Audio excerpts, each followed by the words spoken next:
Bom dia, galerinha, tudo bem? Bom, hoje nós vamos falar um pouquinho sobre a Contra-Reforma, né? A reação da Igreja Católica. Ou seja, nós vimos na videoaula anterior, nós vimos as reformas protestantes, né? Então, a criação de novas igrejas, a igreja luterana, a igreja calvinista e a igreja anglicana, né? Só que a igreja católica, obviamente, ela vamos dizer assim, viu isso com bons olhos, né? Até porque ela perdeu terras e perdeu dinheiro. Então, ela fez uma contra-reforma, ou seja, ela já que teve essa reforma protestante, ela fez uma contra-reforma, ela fez uma outra reforma dentro da Igreja Católica. Bom, no século XVI, o avanço do protestantismo ocasionou muitas perdas para a Igreja Católica, que acabei de falar. E diante desse avanço das reformas, a Igreja Católica procurou reagir. E alguns historiadores denominaram essa reação de contra-reforma, outros de reforma católica. Bom, para recuperar o terreno perdido, né, a Igreja Católica utilizou diferentes métodos, entre eles a evangelização dos povos das terras conquistadas em outros continentes, ou seja, o combate ao que consideravam heresias, a clarificação dos dogmas católicos, a criação de novas ordens religiosas e a moralização da administração eclesiásticas. Esse movimento de contra-reformas, antigas ordens religiosas foram reestruturadas e outras foram criadas.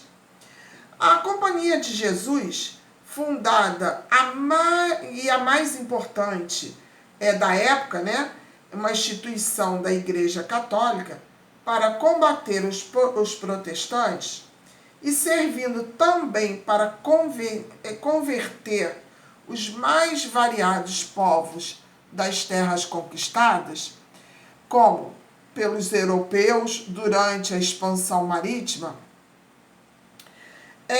Essa Companhia de Jesus, ela tinha a função de, vamos dizer assim, de mudar o pensamento das pessoas para que essas pessoas que ainda não tinham ido para essas igrejas que foram criadas, né, eles faziam um trabalho de puxar essas pessoas para a Igreja Católica, ou para que as pessoas permanecessem seguindo os dogmas da Igreja Católica. Bom, os puritanos, apesar da Igreja Anglicana já ter se tornado oficial para os ingleses, havia muitos descontentes com essa nova igreja, pois ela ainda mantinha alguns dogmas e práticas originalmente católicos e romanos. Bom, se foi criada uma nova igreja, então no pensamento dessas pessoas, eles não tinham que seguir a Igreja Católica mais, que eles tinham que inventar, né, e criar novos dogmas para essa igreja anglicana e não seguir mais as doutrinas, ou melhor, algumas doutrinas da Igreja Católica.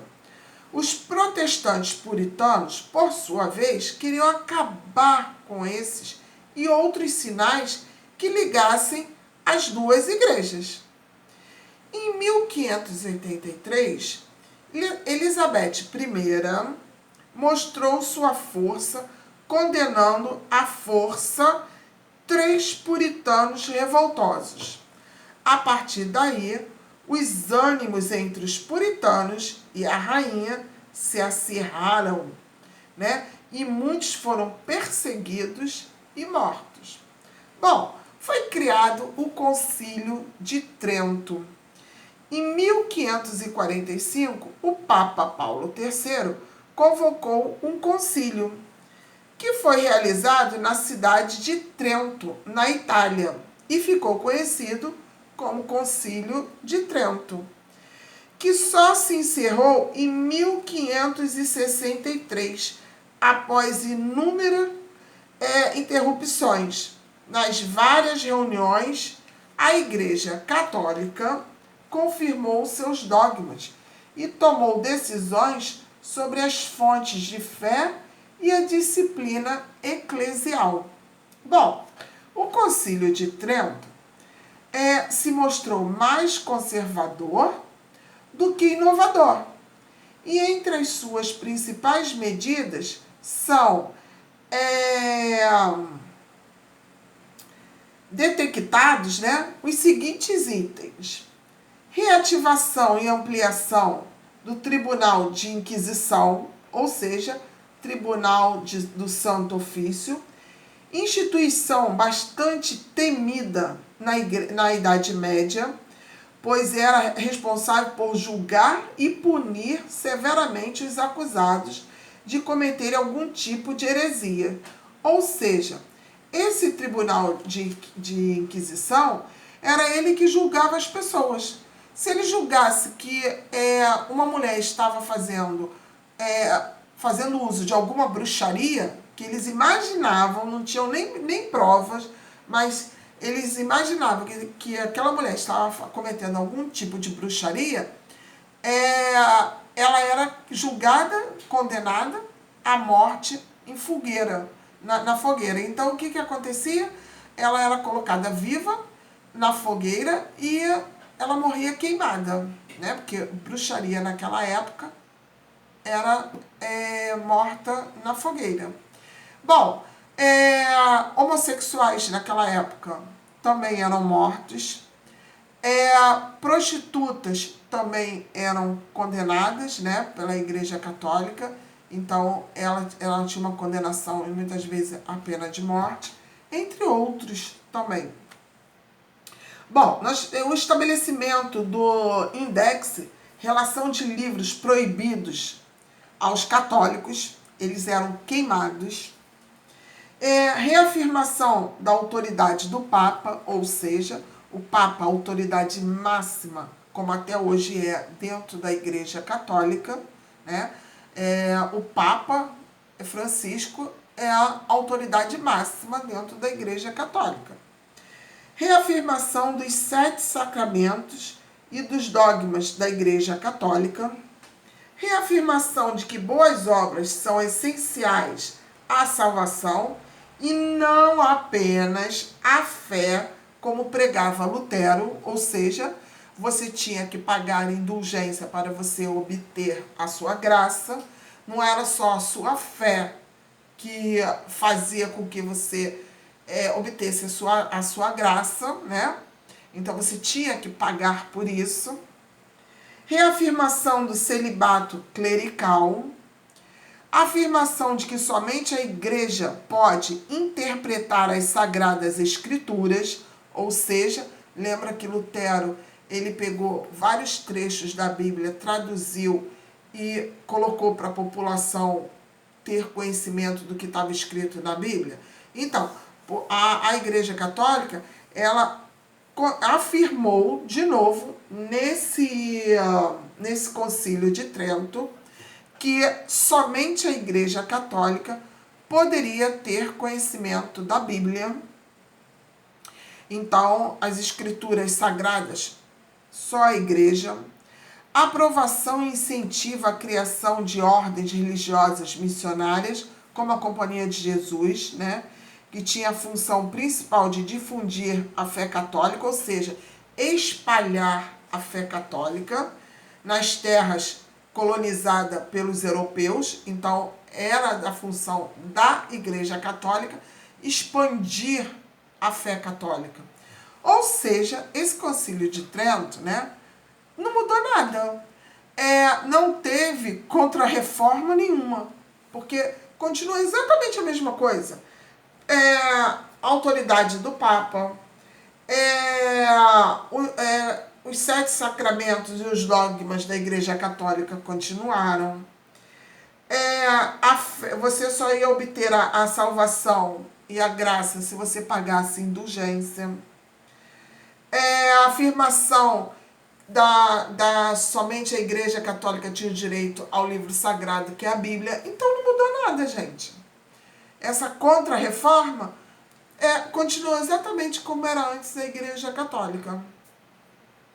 Bom, a Inquisição moderna. Aqui, gente, essa foto mostra um concílio de Trento. É uma assembleia, tá vendo? Onde só participa pessoas ligadas à Igreja Católica, membros, elite, né, da Igreja Católica, bispos, arcebispos, o próprio Papa, que participavam dessa assembleia aí, que foi o Concílio de Trento. Bom, a Inquisição moderna. Essa Inquisição foi reorganizada no Concílio de Trento para agir como guardiã do catolicismo. A ela cabia pesquisar e punir todos os suspeitos que não se comportassem de acordo com as regras estabelecidas pela Igreja Católica. É o que eu acabei de explicar. Por ser muito mais rigorosa e utilizar métodos diferentes dos da Inquisição surgida no século XIII, esse movimento é denominado Inquisição Moderna ou Santa Inquisição. Bom, a partir do século XVI, a Inquisição passou a ser condenada por um órgão católico específico chamado Tribunal do Santo Ofício. A Inquisição atuou intensamente na Itália, na Espanha e em Portugal, e por extensão nas colônias desses reinos. Nas visitações do Santo Ofício, foram instauradas centenas de processos por heresia, apostásia, ou seja, renúncia ou abandono de crença religiosa. E essas pessoas que deixaram de seguir a Igreja Católica, elas foram perseguidas o tempo todo. Blasfêmia também, né? Insulto contra algo sagrado, ou seja, você falar o que você pensava a respeito do livro sagrado era uma blasfêmia, então você era condenado também. Essa Santa Inquisição, ela julgava e te condenava. E prática do judaísmo, entre outros, era condenado pela Igreja Católica. Bom, os processos inquisitoriais ocorriam com base em denúncias. As pessoas denunciavam e os inquisitores podiam determinar a prisão do indiciado. A identidade dos acusadores era mantida em sigilo. A punição variava de acordo com a gravidade do delito. E se o indiciado não confessasse, era torturado com os mais variados instrumentos. Gente, se vocês jogarem na internet os instrumentos de tortura na época da Santa Inquisição, vocês vão ver que coisa horrível a Igreja Católica fazia com quem ela julgava e condenava a pessoa. Eles torturavam até a morte as pessoas. E torturas muito pesadas, né? Então, as pessoas que tinham pensamento diferente deles, ou que eles achavam que estavam cometendo uma blasfêmia, ou um ato contra a Igreja Católica, eles eram julgados e torturados. E muitos dos condenados eram executados em praça pública num ritual chamado de auto de fé. Olha só, como é que pode a igreja julgar, condenar, torturar até a morte. Mas nesse período da Santa Inquisição, foi exatamente isso que aconteceu. Se vocês quiserem pesquisar na internet, vocês vão ver vários instrumentos de torturas terríveis dessa época. Bom, aqui nós temos a Santa Inquisição. Aqui a fogueira, né? Eles colocavam em praça pública para que as pessoas, você vê, a multidão ficava em volta na praça para assistir a tortura daquele condenado. Então, era um ato assim que eles faziam em praça pública para que todos vissem e não cometessem o mesmo erro que aquela pessoa. Então, era como se estivesse indo hoje, como a gente vai ao cinema para assistir um filme, como a gente vai ao teatro para assistir uma peça. As pessoas iam para as praças públicas para assistir a pessoa ser condenada, o condenado, né, ser torturado. Era como se fosse uma grande festa, né? Como é que pode? Bom, aqui no nosso último slide nós temos os exercícios da página 21, 22 e 23 do livro de vocês, tá? Bom, eu tenho quase certeza que eu consegui botar toda a correção da videoaula passada, né, que foi antes do recesso. Eu acho que eu coloquei tudo para vocês, né? Então, a turma 7.1 eu não vou colocar junto com essa videoaula a correção das páginas anteriores. Se por um acaso eu não coloquei, alguém me avisa lá no grupo da sala de vocês, tá bom? Um beijinho.